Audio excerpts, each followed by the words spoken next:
social media tools. They all work with Twitter because it has a very open API.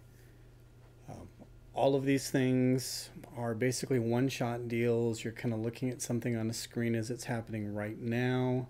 They don't necessarily have a way to save the data into some kind of Excel file for you to be able to use down the road for comparison. So some of these things are just good ways to be able to look at a series of things that are happening in real time and maybe help you kind of parse out the Twitter sphere or kind of what's happening out there without actually staring at a big lump of data or something like that. So this first one here is visible tweets. It's just asking you, what tweets do you want to visualize? And you have several different options down here. You can either choose to search by a keyword, by a hashtag from a particular account, about a particular account. We'll go ahead and just start with this.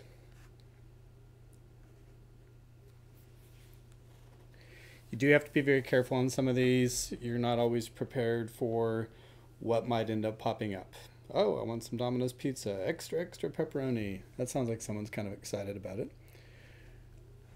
Some of these, though, you may not want to stare at in front of your mother because the language is sometimes kind of odd. And that makes absolutely no sense. You do have a few options on this. You can come up in here and you can change the animation. This is the letter by letter. You can choose some of the other options. Could end up picking up like the tag cloud option. This seems to kind of slow things down as they're popping on in. But again, this is kind of useful to have as a window open while you're working on other parts of your project and just to be able to kind of stare every once in a while at something. Hopefully you're looking at trying to find a pattern, or you're trying to almost find a quote or something like that. Unfortunately, this doesn't allow you to come back on in and be able to save this or click through to that particular account. So it's just kind of a one-shot kind of deal. You'd almost have to come on in and take a screenshot or something like that if you saw something that was really, really cool. Moving on to another one of these. Similar type of thing is TweetBeam. TweetBeam allows you to type in a word or a phrase, and then it's going to go ahead and find photographs that it's going to load up in this kind of showcase. And it's going to go ahead and automatically pop some of these up on its own if you just sit here and wait. If you don't want to sit and wait for them to pop up one at a time, you can force it by coming over here on this. This person hates Domino's, and I don't read Spanish. This person loved Domino's. You'll end up seeing that people reply to very specific type of responses to each other. Like here's probably one from one of the Domino's locations. We hope you enjoyed the pizza. Some of these other ones, when you see the Domino's icon coming from their account, you can tell that it might end up being here, wasn't your pizza cut correctly? Sometimes they're making apologies or promising to do better next time, or whatever the case might end up being. Okay, and then you'll find, let's see if there, here's an Angry Bird icon.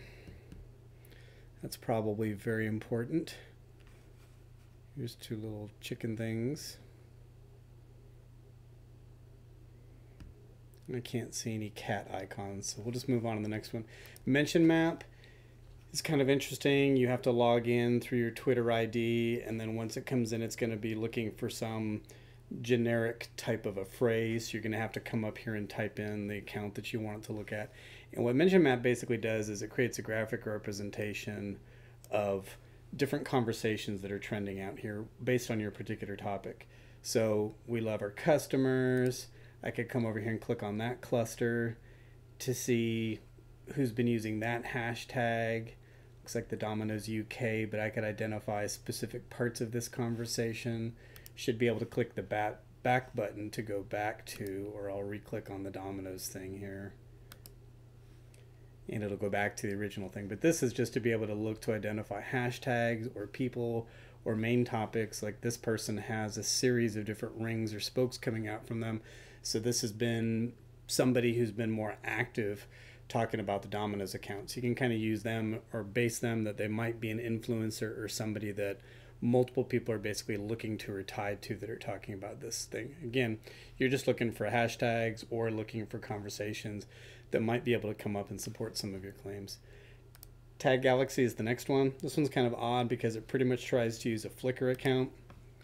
So I'm going to go ahead and type in Domino's Pizza. And it's going to break everything down into these kind of subsystems or planets. And based on that, I'm going to go ahead and chase after this delivery one, which says it has 28 photographs in it. So this is Domino's Pizza plus delivery. It has some subsections of Coca-Cola, bike, and red, but I'm just going to choose to zoom in and see what these pictures might be relating to. And it's going to collapse all those.